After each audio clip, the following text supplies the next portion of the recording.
Okay, next we have Chris talking about the cloud, which everybody wants to hear about. Hey, everyone. I guess, yeah, the cloud is popular these days. All the kids are talking about it. So figured good time for us to talk about it, too. So let's go ahead and get started. Andy and I, for the last few months, have been working on a project together to make it easier to use Arkime in the cloud. And we have a new repo in the Arkime GitHub project space where we're doing the work, and everything's open source. And it's really exciting. It's been really fun to work on.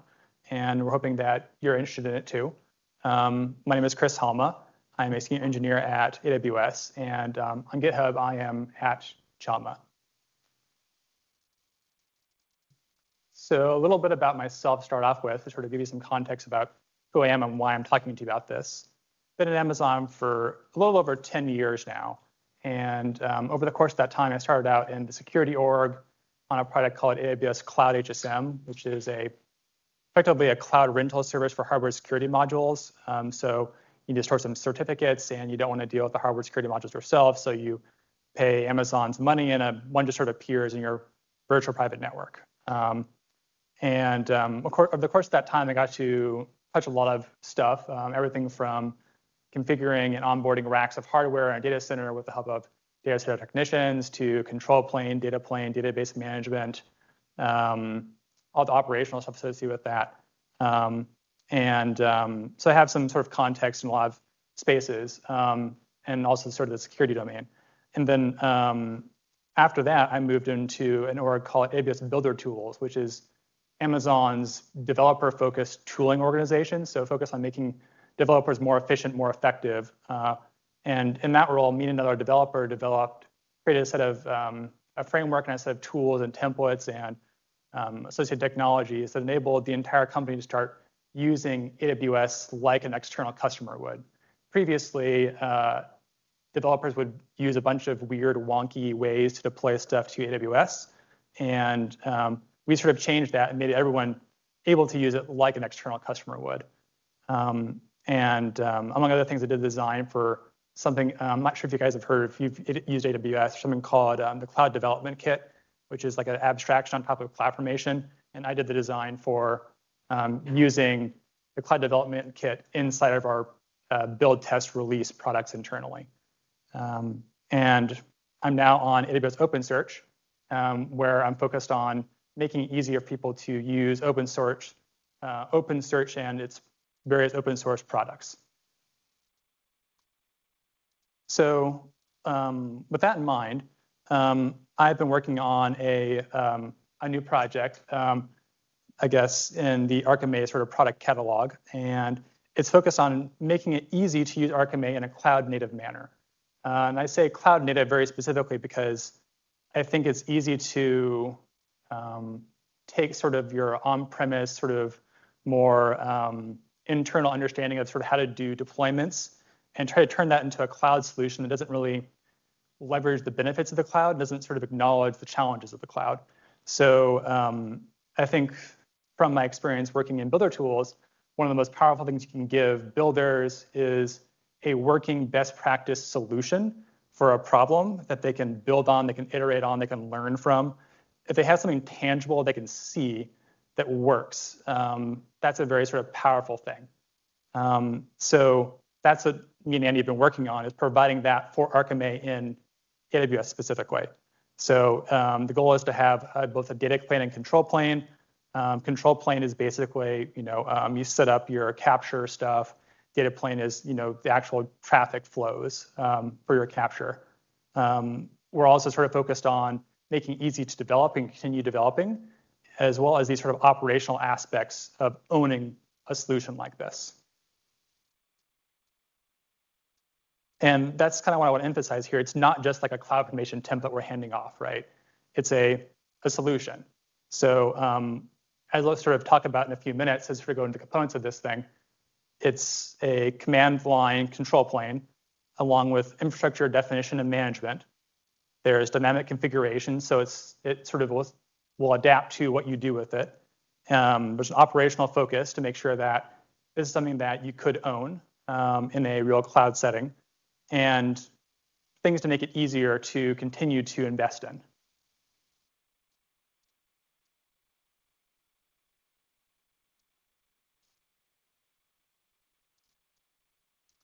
So there are 4 main components. Are you guys able to see this little mouse I'm moving around? Okay, cool. So I'll start out here at the bottom, and we have a command line tool, which is the control plane, effectively. And the idea is that we should have a simple little thing we can use to set up and manage our cloud deployments. Think about this as like sort of a proxy of a API that you would have if this were a web service. You sort of treat it the same way. So an operator would interact with this command line tool and use it to manage what we call the Arkime cluster, which is this big box over here.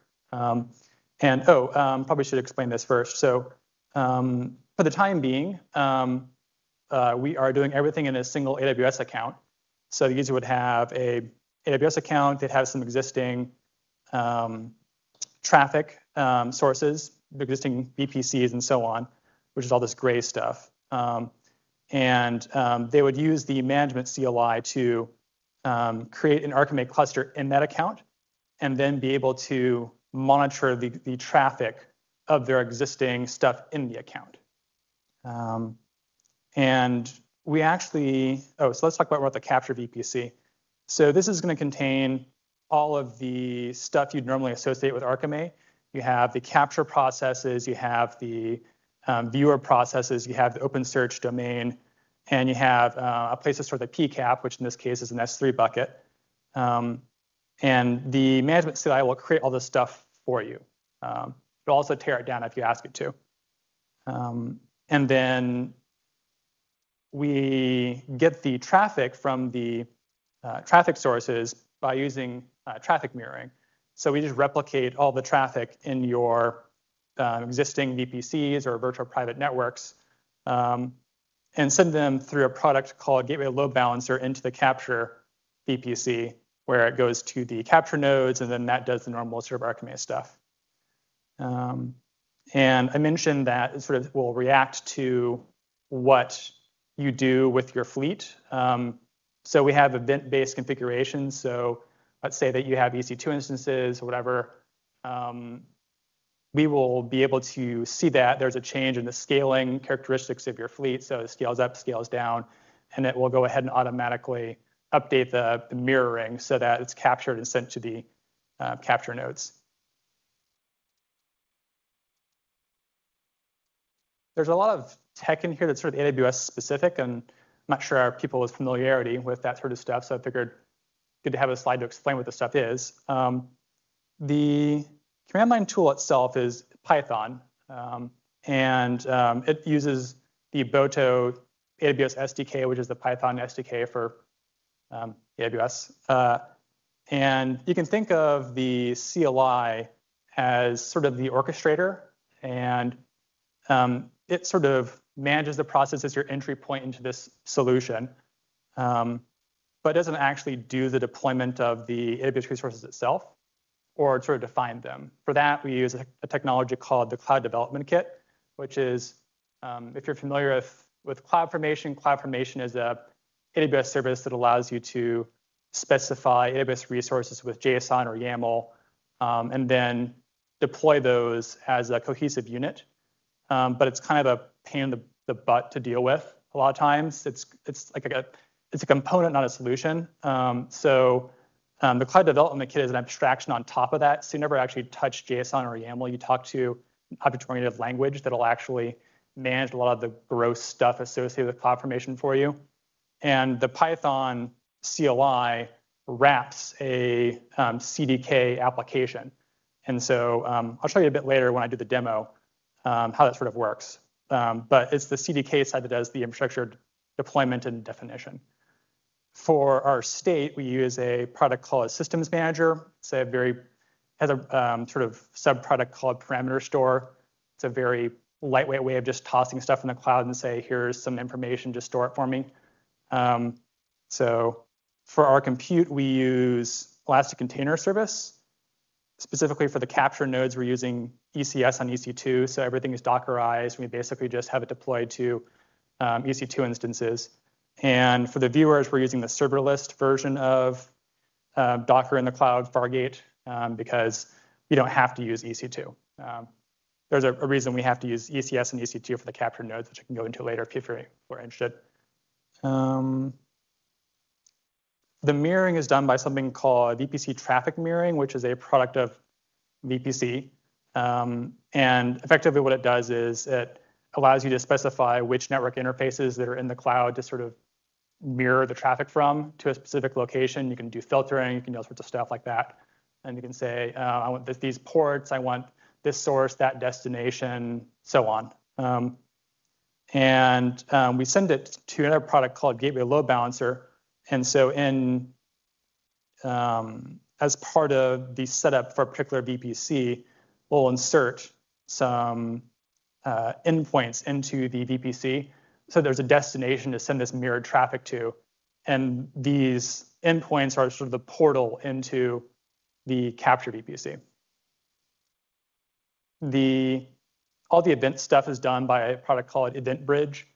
And what this is that it allows us to monitor all the AWS actions that are happening in the account and sort of reactively do things according to them. So in this particular case, we're looking for EC2 instance creation, EC2 instance termination, and then firing a Lambda to go ahead, or actually multiple Lambdas to set up the mirroring or tear down the mirroring configuration that are specific to that particular EC2 instance to make sure that we capture its traffic.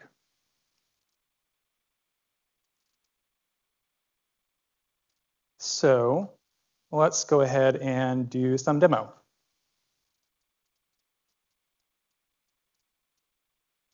This is my laptop. It's just a TMUX session on laptop.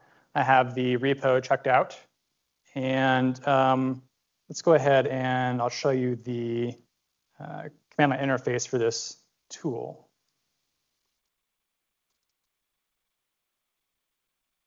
So standard Python CLI, help dialog. Here are the commands you can run. Typically, you would run create cluster first, and this would create the Arkime cluster, which is that green box. If we go back to dialog here, so run that command, we'll end up with all of this stuff. And you basically would run this once. Well, it depends on how you want to architecture split up your capture, but you run it once and then be able to hook up multiple VPCs to it using the add VPC command, which will just set up the mirroring for a specific VPC and sort of funnel it into this capture VPC. We're going to demo specifically this setup process using add VPC. We're skipping the capture setup because it takes like 40 minutes. Because we can go into specifically why, but basically some AWS resources take a while, and we have to do them in series as opposed to be able to do it in parallel. So if you just string the left of these things together, then it eventually takes a long time. So fortunately, you don't have to do it very often. You just do it once and just sort of sits there. So let's go ahead and I'll show you. Oh, also we have list clusters. So you want to see what you currently have deployed. So you have a list command. Let's go ahead and run that real quick. And I currently have 3 Arkime clusters in my AWS account. We'll be doing stuff with this Arkimeet cluster. Currently, there are no monitored VPCs. So let's go ahead and call add VPC. And I'm going to go ahead and add a existing VPC that I have in my account. This corresponds to this box right here. I basically said this already exists. I'm just going to tell my existing Arkime cluster to start monitoring this.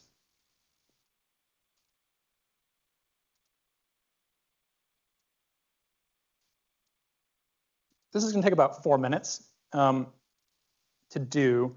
So let's talk a little about what you can sort of infer from the interface you have. So as I said, basically this Python wraps CDK. And we sort of see that here. We're basically just using your existing AWS keyring, AWS credential profile, and so on, which you have on your box. And then we are shelling out to the CDK in order to do all of the deployment aspects of setting up this capture for a particular VPC.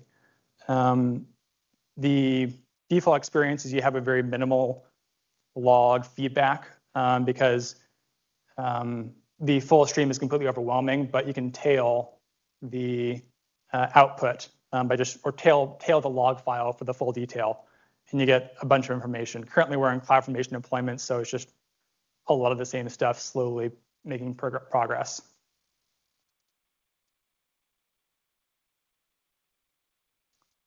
While we're waiting for that,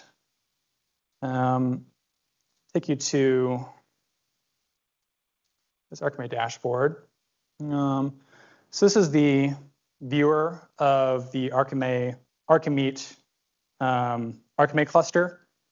Currently, the traffic we're getting for it is we have, I think, like 3 or 4 of these things behind a load balancer, and it does health checks on the hosts themselves. And so the traffic we have currently is this port 4242 health check traffic. And, maybe 40 sessions every time interval. Let's see where we are in deployment. That's still going. So let's go to CloudFormation. So this stuff right here, these are all different CloudFormation stacks that are associated with the Arkimeet cluster itself. So when we call a create cluster, this is what gets created, and that's how that stuff appears. People were interested and talk about why I split things up this way, but the short version is it's to enable us to do cool things later, and also to protect critical information from getting accidentally deleted.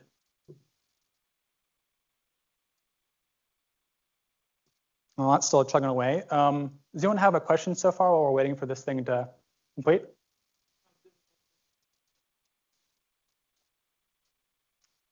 Good question. So, yes. So the question is, how hard would it be to make it work across multiple accounts? That's actually on our roadmap for the project. I'm planning on looking at it. It's definitely doable. It just comes down to sitting down and making it happen. You'll have to do multiple credential profiles, right? Because different accounts have different permissions, right? So it'd be a multi-step process as opposed to a one-click. You'd probably do some setup actions in the first account that owns the cluster, and then you do some action in the central account that is going to own the viewer, for example, or decentralized capture. But it's all, everything I've written has been designed with that in mind.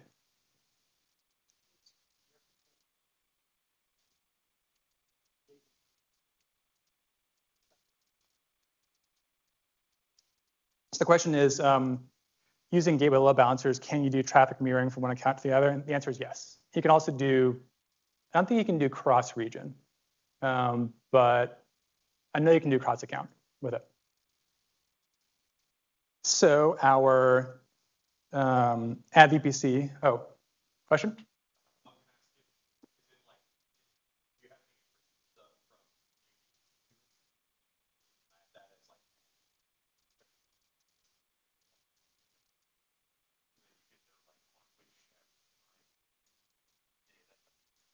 So I think the question you're asking is, if I go to the dashboard, is it possible to figure out which EC2 instance a particular piece of traffic came from? Is that kind of what it is? Yeah, especially with like the elastic goes up, dies. Yeah, so I think the answer is currently I think you could vaguely infer from the IP address. That's the problem with that is that these are ephemeral and that sort of stuff. So that's on our roadmap. That's one of the things we want to look at. Yeah, making it more attributable. Yeah, so the encapsulation has a lot of information in it. We're currently not digging that out, but we're looking at doing that. The one thing we are digging out is the VNI. VNI, so we'll show that, but we're not digging out the other flow information. You'll see this, but in every single packet, there's a header that AWS sticks on there that has, I can't remember, it's like the flow session and 2 other things. And so you can figure out which VPC it's from. And I think using that flow session, you could look up all the information. We just haven't done it yet. Yeah. I'd assume that or cloud trail. Yep. Correlation. Yeah. Exactly. There's options there. Actually, let me circle back on that a couple seconds. So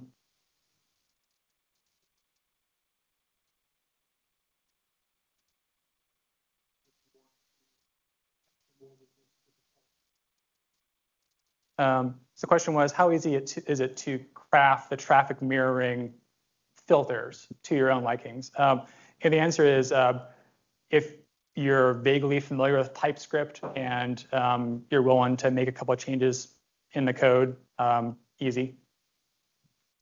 So, yeah, just real quick. This is kind of the first version. It's great that you're asking all these questions that help us target where we should go next. We have a roadmap and a list of things we want to do, and definitely folks can influence that. And so, yeah, send all your ideas to us, and we will please add them.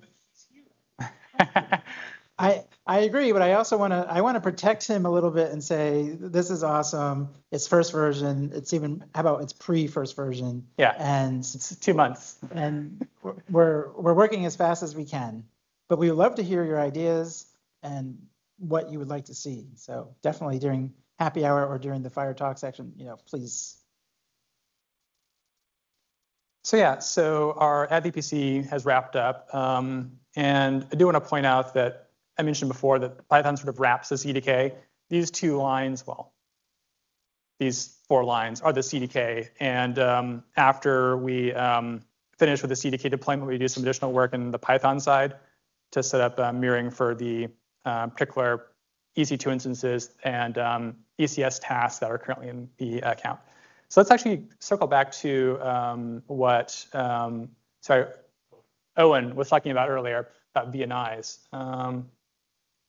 Oops, that's definitely not the right answer. What did I just do?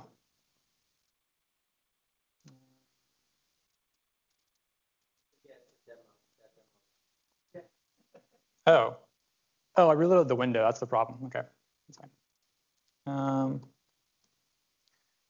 So if we do the list call again, we see that for the Arkimeet cluster, the VNI is 4 for this particular VPC. So if we go into the dashboard and hit the search button, we'll see that we now have the traffic from those instances in the VPC. And for the demo, all this traffic is I have some ECS Fargate tasks that are just curling Alexa top 100 sites, just simple. So if we go into one of these, we'll say reddit.com.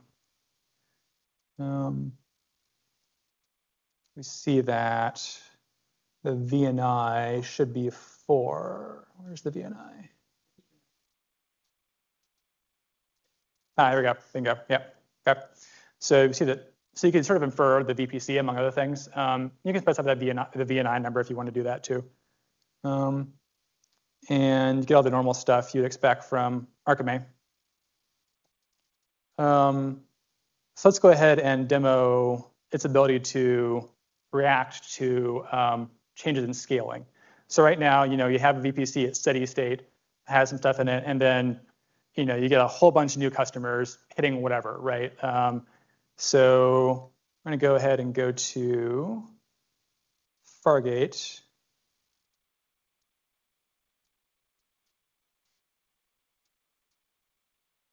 And I'm going to just add some zeros to the number of posts we have curling reddit.com.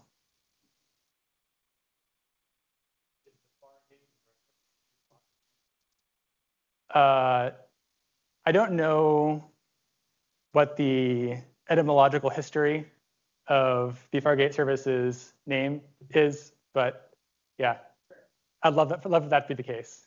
Meatwad would have been an incredible service name, but I don't think Meatwad, met the bar for naming at AWS. So exactly, yeah. So let's see, probably less than a minute to get an extra, 100 of these things. It's sort of slowly filling up. But it'll be a few minutes until we see that new traffic in the dashboard. So if someone has some more questions, I'm happy to talk about that. Is this code available already? Yeah, we're going to change the repo name, but it's currently Arkime Cloud Demo.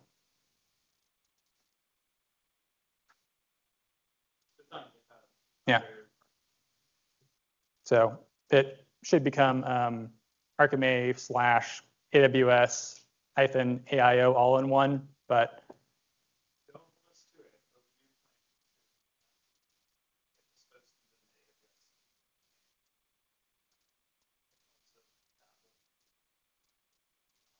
Button. Yeah, exactly. You're dreaming. We can click the buttons. They're doing a lot of Yeah, just out of curiosity, how many folks have ever looked at AWS solutions? Raise your hand. Okay, great. It's more than I expected. So we got lots of fancy docs. If you're interested in READMEs, we got READMEs galore. So.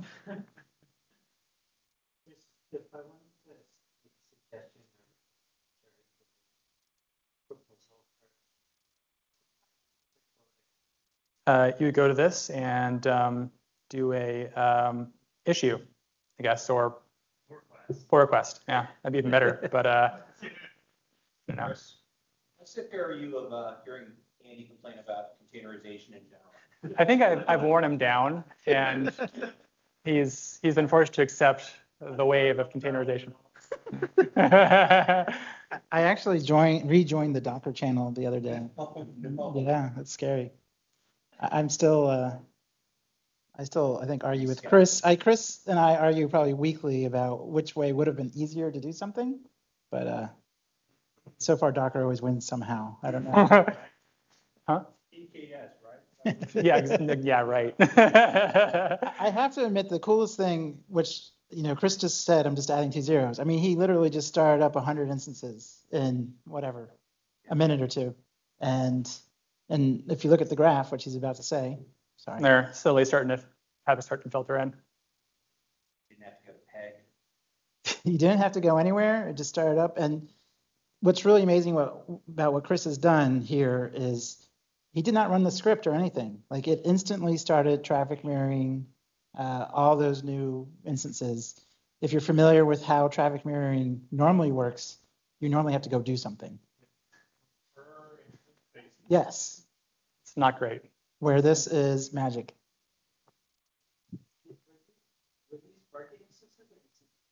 These are the fake traffic generators curling reddit.com or Fargate. So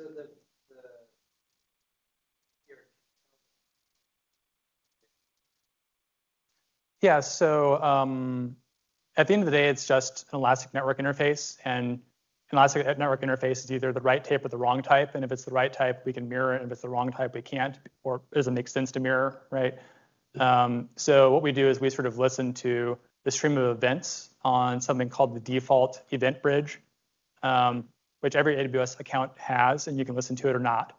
But if you listen to it, you can look for certain types of events and then funnel them to a Lambda to then do something interesting with them. And that's basically what we're doing here.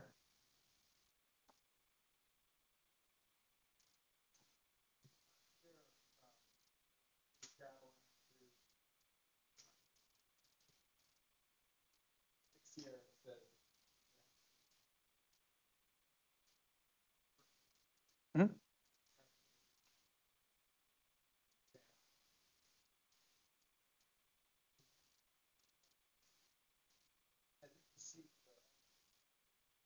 One second, let me go back to the. So, oops. Talk about the gateway load balancer, right? Yeah, so I guess your question is, can we direct the traffic to something other than a captured VPC? Well, sure, yeah. I mean, you can definitely take the code I've written and sort of finagle it to do anything you want to. I guess there is definitely some special sauce into how we do this event listening and sort of automatic mirroring configuration that could definitely be leveraged in that particular case. And certainly, gateway load balancers as a product are designed specifically for that use case.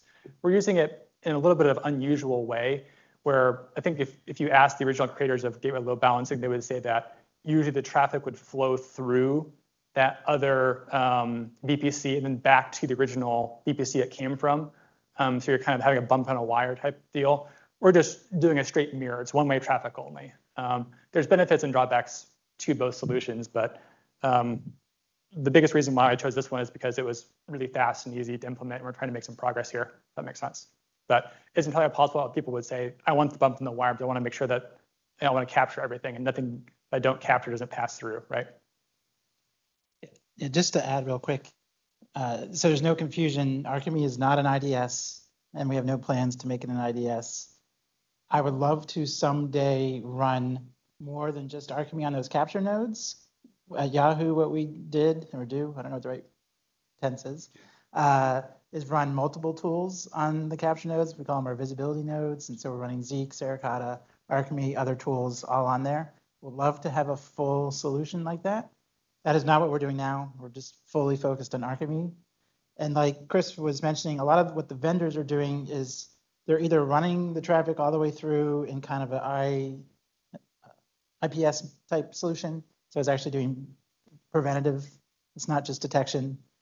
Or they're not even using this technology. And there's some other technology that Chris probably remembers better than I do with where you can insert yourself in the full routing table and just all the traffic is going to the vendor and then coming back from the vendor. So it's actually in the path. We don't want to be in the path. Yeah. Never be in the path as a security tool, as if you can help it, because you don't want anything to ever be your fault. Right. Never. No P ever. Is there any plans on changing? Okay, let's go to this. That's it, right? Or is that a different scale? The capture nodes, well, let's go to this slide. I think I can answer your question here. Roadmap. Next things I'm working on are making the capture side more resilient and more configurable. So currently we just sort of give you a certain number of EC2 instances that are running the capture process. And if you want more, you can go in and change the code, which isn't great. So I'm piping through command line parameters that allow you to sort of say, okay, well, I have this much traffic, right? Go ahead and provision me a certain amount of instances that'll be able to handle that traffic load, right? And it'll scale up and down within that sort of band, plus a little bit of spare extra to make sure anything doesn't awful happen, right? So after that, we want to look at being able to have a single viewer for multiple clusters. Right now, we have the viewer is tied to the Arkimeet cluster, but there's no reason it has to be. We can split it out. Same with cross-account capture. Huh? Today you might argue that one. You can have both. Like we'll figure it out. We're gonna help you we're customer obsessed. Yep, the Amazon way. I guess my next aspect of that question was, once you start scaling up down the line of that roadmap, how are you going to handle it? How is Andy going to help you handle upgrade process for your capture? That's a good question. So from a run this container to check to see version of OpenSearch, if not upgrade, scenario. are we talking about upgrades of the capture, viewer, or OpenSearch domain? Yes. Well, that's the thing. Or yes. The upgrade process for the capture viewer requires that you upgrade the open search. Sure. And during that process, you have to make sure none of your. So that's kind of my goal. Road bump. Sure. That's an excellent question. I haven't thought about yet. We're going to make it work. We're going to make it work better than it currently works now. I think there will be potential bumps. Like, when we went from 2 to 3, there was a big upgrade. And it'll probably be the same where if you want to do that, you're going to have to run a special command that says, I want to upgrade from 2 to 3, and I'm willing to take an outage. But if it's a minor upgrade, just like what we did at Yahoo, is we just constantly deployed minor upgrades and it just worked.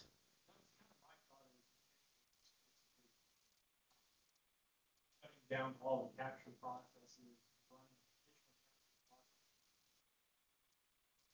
and check version of open search. Well, not good, yes, version matches what I've got, that's fine. Right. Upgrade. So for this project, I've already done at least 3 things that I said I would never do.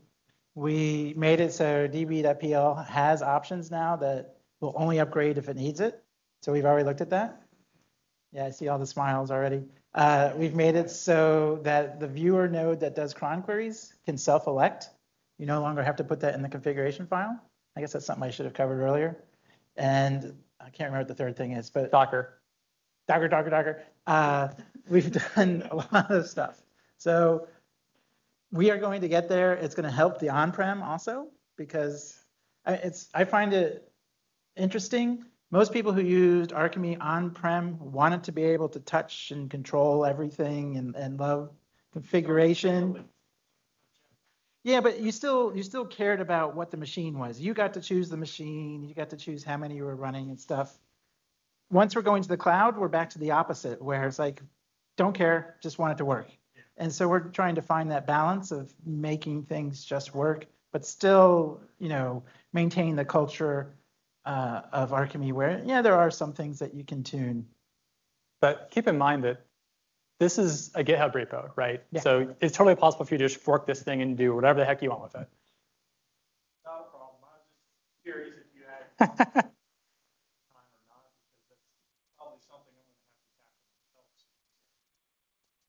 Try to steal your ideas. So. Got it. Yeah. Question? So I have managed to get just enough AWS knowledge to get logged in on the command line using an account. If I push this add cluster button, am I going to get yelled at?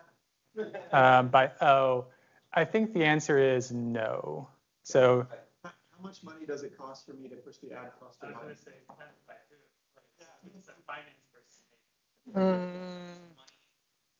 if I had to guess, probably less than $100 for like a day.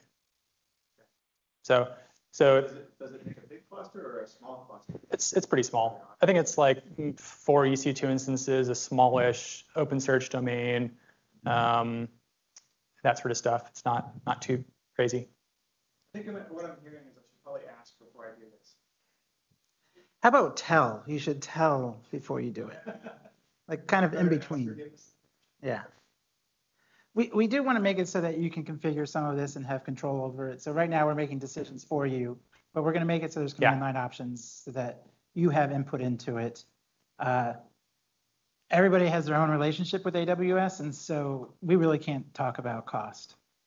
That's going to be you. Yeah. It would be cool if there was a super process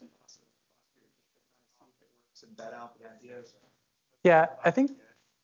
Yeah, so to be honest, I booked at Amazon for so long, I don't know how much most of the stuff costs because I just make it in my account and it's someone else's problem. And if it's too much, eventually I get yelled at, but it's pretty much a future me problem. But it's actually pretty small. Maybe, yeah, I'm probably not the best person to ask about precisely how much this costs to push the button. You know what? Yeah, I think it's a very small OpenSearch with smallish instance types, plus, I think it's, yeah. So plus like 4, I guess M5 larges or something like that, plus NAT gateways. I think there's an ELB you're going to pay for. So yeah, there's not too much there, honestly. It's not like super scaled out. Okay, thank you. Sure.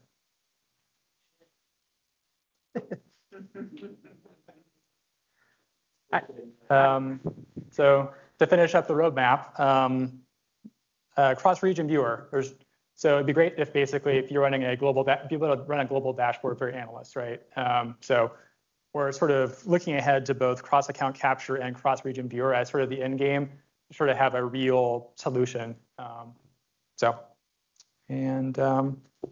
anyone have any remaining questions? Pretty exciting. Thank you. Yeah, I think it's going to be great. If you're going to go look at the repo and play with it, I would say we're probably about a month out, maybe, from really being kind of usable. There's still a few things that we want to clean up before we really advertise this, but we wanted to give everybody here kind of a sneak peek of what we're doing. And if you have ideas, definitely tell us and let us know. I think some of the scaling issues like you're asking about are just numbers we put in for the first version, and we know we need to change them. So I wouldn't, look at them and go, oh, they say they only need this much. No, that's what we put in there just to start with. And as far as cost, we're not supposed to talk about cost. Oh, we're not. So you're supposed to go talk to your rep about cost. We can, mention that the VPC traffic mirroring and the gateway load balancer are 2 areas that you'll want to talk to your rep about maybe some kind of, understanding. So especially if you're a large company. If there was a way to make a script just output all the things it was going to create, like what size and how many of each of the instances, so that would be something I could copy and paste to my rep and say, how much am I going to get? That's a great idea. You can do that. So there's an easy way to do that. We don't make it easy for you to do, unfortunately. But hypothetically speaking, what you would do is you would just do ls out slash. Well, sorry, 1 second. Yeah, you haven't done any operations yet, so. So what you would do is you would do, so the cloud development kit, what it is it's TypeScript, but when you use a command line call against it, it generates cloud formation for you, and you can generate the cloud formation without actually deploying it. So what you could do is you could say, well, give me the cloud formation, and you can hand these templates off to someone else, and they say, well, this is going to cost you this much or that much or whatever. So hypothetically speaking, it is possible, but we just don't make it easy yet. So there's no command that does that. Correct. Okay. Feature request. Sure. Yeah. They're accepting pull requests. Yeah. Pull requests and GitHub issues are heavily encouraged. The fact that I'm asking how to do this should let you know how likely it is there'll be a pull request to be telling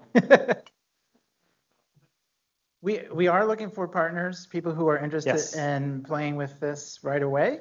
It sounds we have at least 2 folks that may be interested, which is great. Credits. Yeah, we could talk about that, honestly. I think we need to be, like Andy said, we're still like a month out from like a place where but that's something we could like early adopter testing. Yeah. Yes. We also have a program for free credits for people who are. Yes. I forgot that. That's a great idea. So we'll give you a credit if you do a PR. PR. Owen? I was wondering if the monitoring perspective from doing the mirroring at the VPC level, the only way you guys were thinking of was thought on like doing it like on each instance and having the capture there, mainly because you have a whole bunch of additional context from the host level for like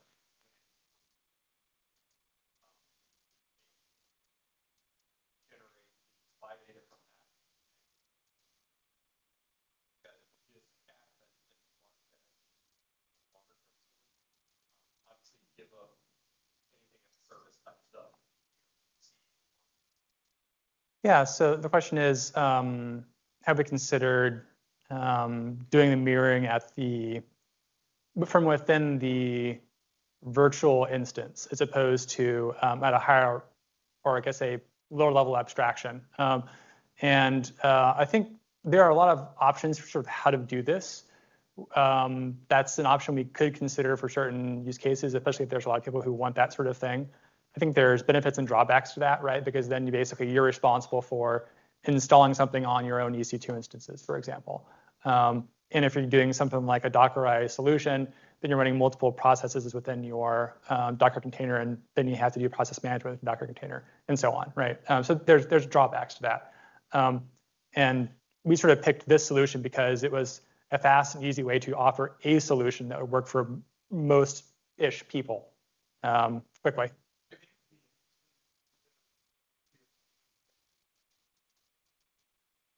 Yeah.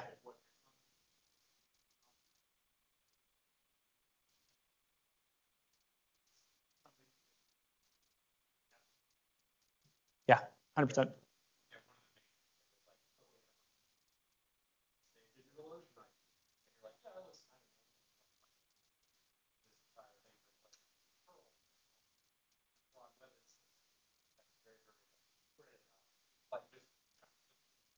Yep.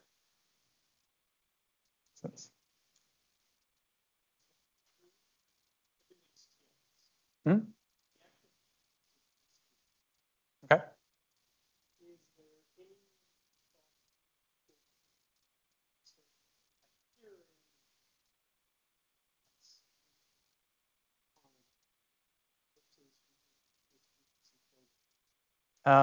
Well, so the question is, in a world where everything is TLS, what's the value add of packet capture over flow logs? And I think you don't.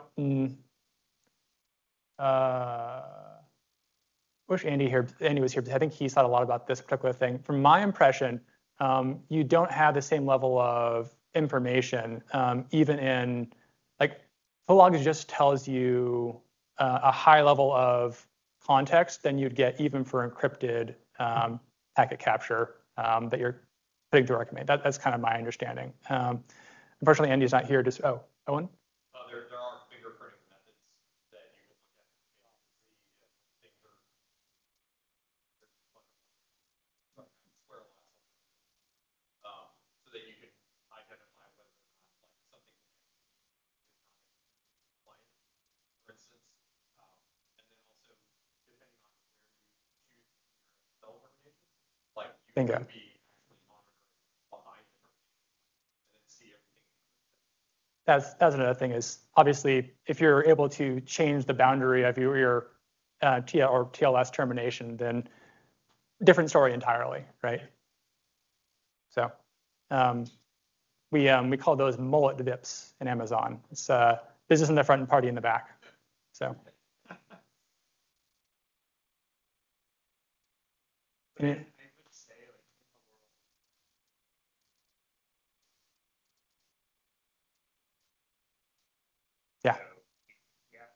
We see a lot of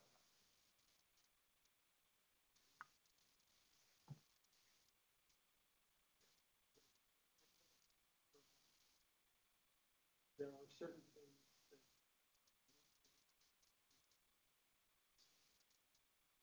there's significant price. Yeah, I know.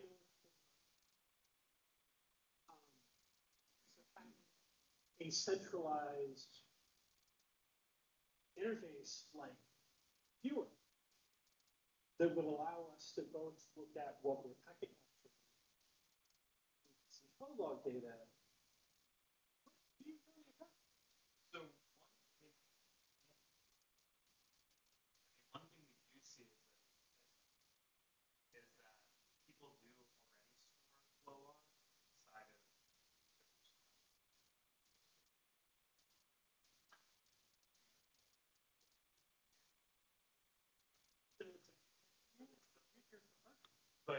But I think there is, because the data is sort of the same, there is an opportunity.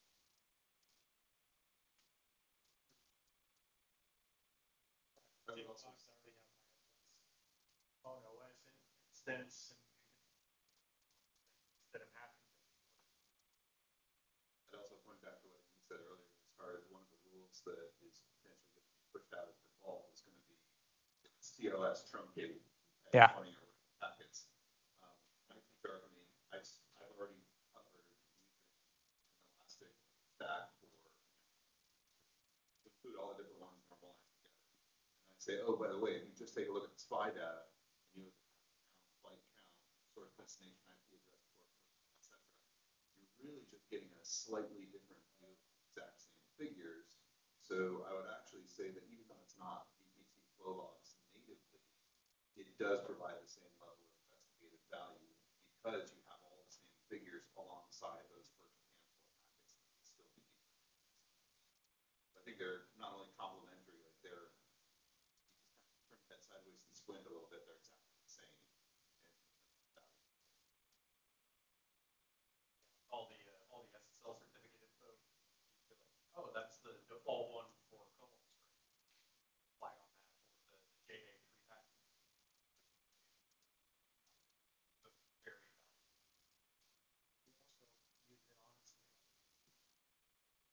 Security aside, even for the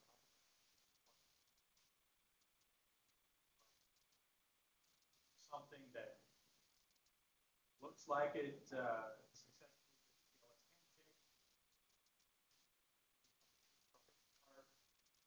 lo and behold, it replay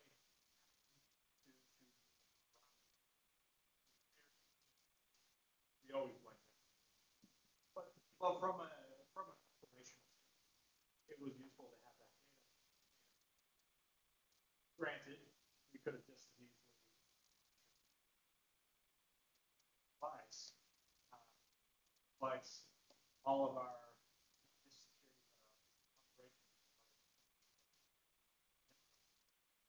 they built pretty much their entire knowledge bases and troubleshooting around the Arkimeet tool. And the reason why is not because we told them to have it. Just they saw it, they used it, and that became their de facto. Like, oh, I can do it really easy. I can pull up why my application is working.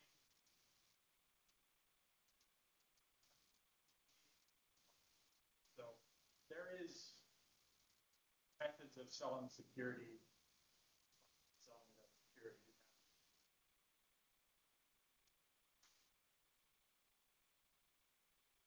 Anyone else have any thoughts, concerns, comments? I'm just curious, by show of hands, like how many here are interested in being able to in a cloud? Yeah, it's really good. Yeah. I would love to learn Terraform, so give me a reason. So seriously, how about GCP? Who wants GCP? We have like, One, two. like there are partners too that run managed open search offerings on GCP. So it's like, I mean, it's something where like you can do something similar. Someone can do something similar. If it's open source and becomes popular enough, something. Especially to like cloud providers, like, oh, yeah, maybe we can sell resources. You have like a partnership with Oracle. They run a managed open source that like early on, early on, I mean, they recognize that.